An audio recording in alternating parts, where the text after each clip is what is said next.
इसका third part में beta function show that integral 0 to 1 x की power m minus 1 minus x की power n minus 1 exist. ये integral exist करेगा if and only if m n both are positive integer. अगर ये जो powers हैं ये दोनों पॉजिटिव इंटीजर्स हों, अगर ये पॉजिटिव होंगी तो फिर आपके पास ये इंटीग्रल एग्जिस्ट करेगा, अगर ये पॉजिटिव नहीं है तो फिर ये इंटीग्रल एग्जिस्ट नहीं करता। फॉर एग्ज़ाम्पल आप यहाँ पर लिखते हो, for example we say that our integral is 0 to 1 x की पावर 5 इंटू 1 माइनस एक्स की पावर 9 dx।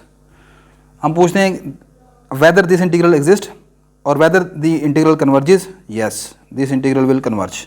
ठीक है, बट अगर आप ये कहते हो कि इंटीग्रल आपका 0 से 1 है, x की पावर है -5 और 1 माइनस एक्स की पावर है -9, अब आपसे पूछा जाता है क्या ये इंटीग्रल कन्वर्ज करेगा? ठीक है, no, at this time this integral will no converge. ठीक होगी बात ये। तो अब हमने इसको प्रूफ करना है। मैंने लिखा जी the function f of x is equal to x की power m-1 into 1 minus x की power n-1 is continuous everywhere. ये फंक्शन आपके पास कंटिन्यूस होगा हर जगह पर इफ़ अगर आपका यहाँ पर m 1 या 1 से बड़ा हो।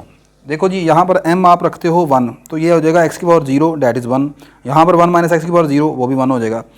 आप 1 से बड़ा नंबर कोई भी ले लें, मिसाल के तौर पर m आप लेते हैं 3 तो 3 माइनस 1 एक्स का स्क्वायर, और यहाँ पर n भी 3 ले लेते हैं 1 माइनस एक्स की पावर 2। ठीक है, तो आपके पास ये जो बनेगा इस मरतबा x का बन गया स्क्वायर और 1 माइनस एक्स का बन गया स्क्वायर। क्या ये किसी नंबर पर अनडिफाइंड होता है? किसी x पर बिल्कुल नहीं होगा। अनडिफाइंड कब होगा? जब ये फ्रैक्शन की फॉर्म में होगा। तो ये फ्रैक्शन में तो नहीं आया ना। तो यही मैंने लिखा है, the function is continuous everywhere if m is greater than equal to 1 and n is greater than equal to 1 and it is therefore integrable over the closed interval 0 से 1। फंक्शन आपके पास ये इंटीग्रेबल हो जाएगा। ठीक है, अच्छा, अगर फंक्शन आपके पास कंटिन्यूअस हो तो वो फिर इंटीग्रेबल हो जाता है, लेकिन अगर ना भी हो तो तब भी हो जाता है। ठीक है, लेकिन मेन चीज़ होती है कि फंक्शन की इंटीग्रेबिलिटी के लिए वो बाउंडेड होना चाहिए। तो अगर ये यहाँ पर आपके पास दोनों m और n होंगे ना positive greater than equal to 1, then ये आपके पास हमेशा इंटीग्रेबल होगा और बाउंडेड भी है। अच्छा, चलते हैं आगे, चलते नहीं। f is discontinuous at x is equal to 0। अब ये फंक्शन डिसकंटिन्यूअस कब हो सकता है? जब आपका m जो है 1 से छोटा हो। मिसाल के तौर पर मेरे पास यहाँ पर फंक्शन लिखा है x की पावर m-1 और 1 माइनस एक्स की पावर n-1। आप m से छोटा नंबर मुझे बताएं। मिसाल के तौर पर m से 1 से छोटा ले लेते हैं -2, दिस इज़ लेस देन 1। तो our function will become f of x is equal to x की पावर -3 इंटू 1 माइनस एक्स की power n-1। Now this can be written as 1 minus x की पावर n-1 ओवर x की power 3। अब आप देखें कि आपका ये जो फंक्शन है this will become infinity when x approaches to 0। तो आपका फंक्शन इन्फिनिटी को अप्रोच करेगा, यानी अनडिफाइंड हो जाएगा x इज इक्वल टू 0 के ऊपर। ऐसे ही है ना। तो यही मैंने लिखा है कि f is discontinuous at x is equal to 0 if m is less than 1 and at x is equal to 1 if n less than 1। और यहाँ पर अगर आप x का 1 पुट कर लें, ठीक है, और n 1 से छोटा रखेंगे तो इन दी सिमिलर वे आपके पास दोबारा ये फंक्शन जो है वो डिसकंटिन्यूस होगा। इसका मतलब आपके पास यहाँ पर दो जो हैं वो पॉइंट ऑफ डिसकंटिन्यूटीज़ हैं, एक x इज इक्वल टू 0 है और एक x इज इक्वल टू 1 है।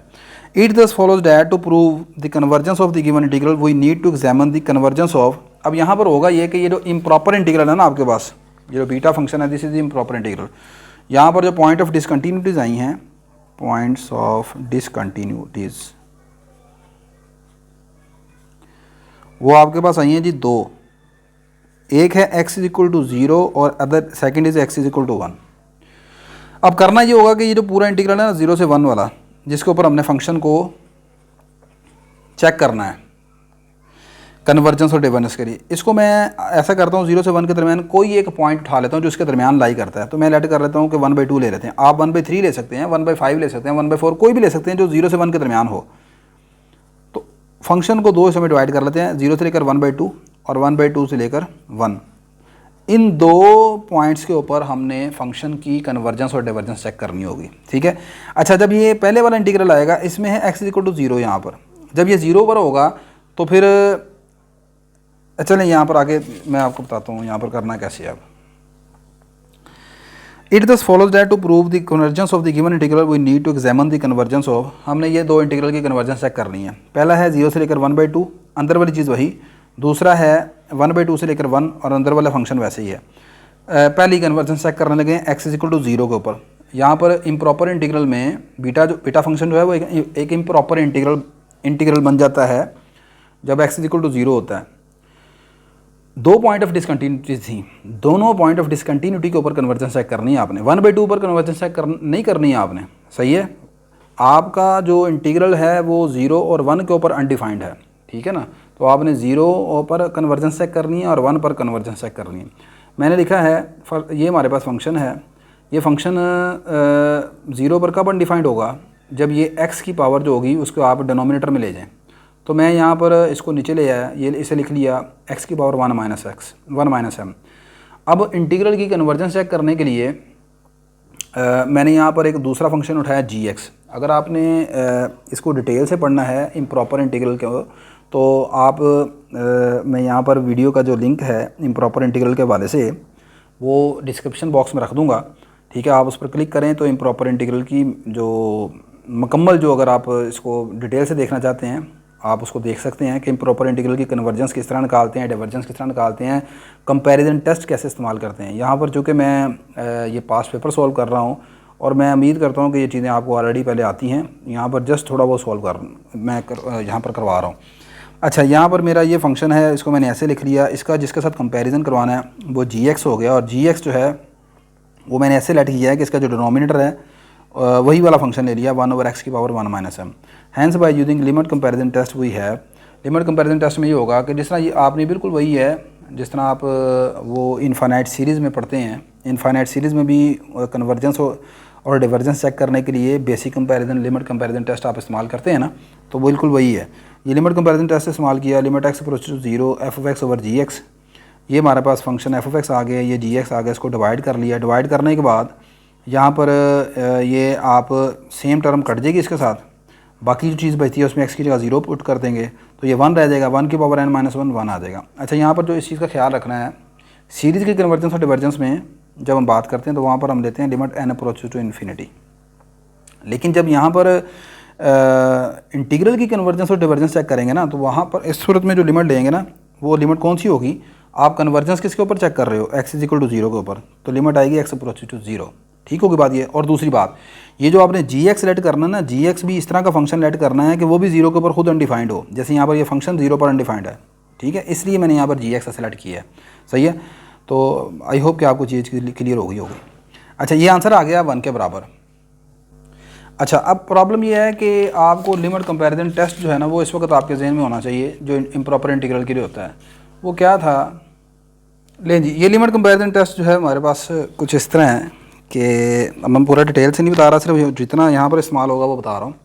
ये जो रेशो है, आपने लिमिट निकाली, लिमिट आ गया आंसर l के बराबर, और l 0 नहीं है, नॉन ज़ीरो रियल नंबर है।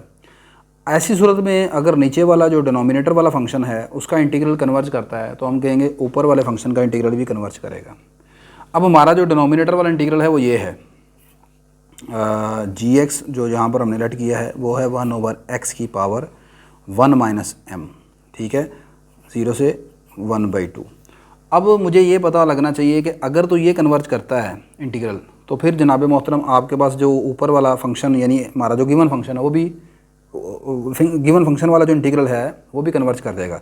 तो इसकी प्रॉब्लम है मुझे। अब इसकी प्रॉब्लम कैसे मुझे सॉल्व करूँगा, मैंने लिखा है कि जी एज़ वी नो डैट, हम जानते हैं कि ये जो इंटीग्रल है 0 से 1/x की पावर p इंटीग्रल इसे कह लेते हैं, ये p इंटीग्रल कन्वर्ज करता है अगर p जो है वो लेस देन 1 हो। सो हेयर, अब यहाँ पर मेरे पास ये जो इंटीग्रल है 0 से 1/2 gx बराबर है 1/x की पावर में, यानी ये वाला जो इंटीग्रल, अगर इसको मैं p इंटीग्रल के साथ कंपैरिजन करूँ तो p इंटीग्रल ये कहता है कि ये p इंटीग्रल कब कन्वर्ज करेगा, अगर इस x की जो पावर है वो अगर 1 से छोटी हो तो फिर कन्वर्ज करेगा। तो यहाँ पर 1 - m को अगर लेस देन m1 रख लें तो दिस इम्प्लाइज यहाँ से m की वैल्यू क्या आ जाएगी, m की वैल्यू आ जाएगी sorry greater than 0।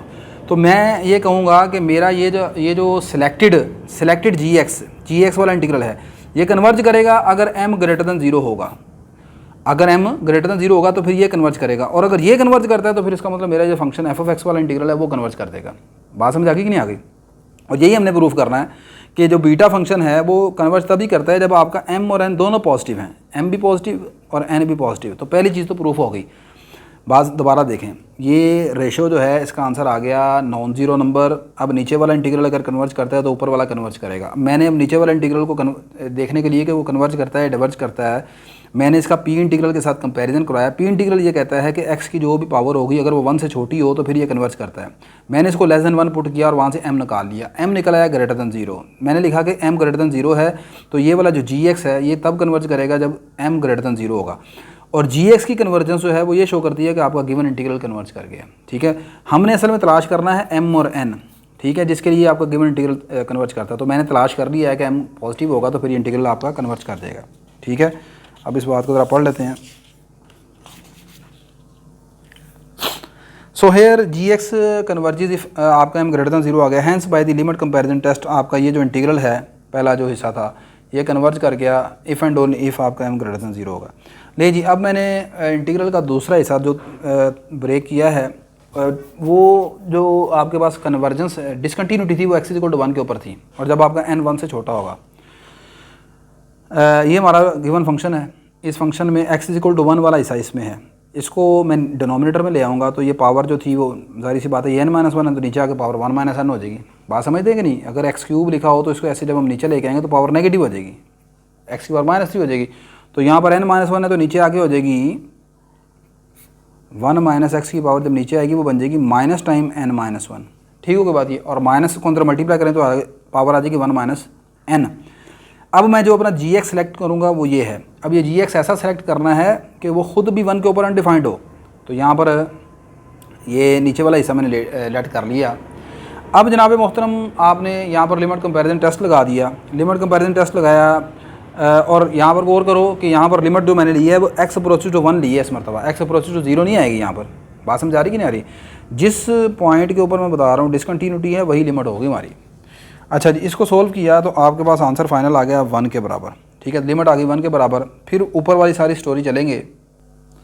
Next as we know that, मैंने लिखा कि ये जो इंटीग्रल है ये भी पी इंटीग्रल है और इस मरतबा पी इंटीग्रल जो है 1 माइनस एक्स की पावर पी ले लिया मैंने। ठीक है, ये इंटीग्रल मैंने लिखा ये कब कन्वर्ट करेगा जब ये जो पावर है ये लेस देन 1 हो। सो हेयर ये जो हमारा gx है 1 ओवर 1 माइनस एक्स की और 1 माइनस एक्स, ये कब बाय यूजिंग द सिमेट्री इस रिजल्ट को, या जिस तरह मैं पीछे बता चुका हूँ, ये इंटीग्रल कब कन्वर्ट करेगा जब ये वाली जो पावर है 1 माइनस n ये लेस देन 1 हो। इसको लेस देन 1 रखा तो यहाँ से n कितना आ गया? ग्रेटर देन 0 आ गया आपके पास।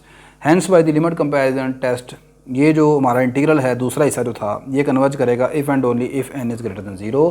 Hence the integral exist if and only if m n both are positive integer. तो ये हमारे पास था जनाब बीटा फंक्शन। ठीक है, तो आई होप कि आपको ये समझ आया होगा।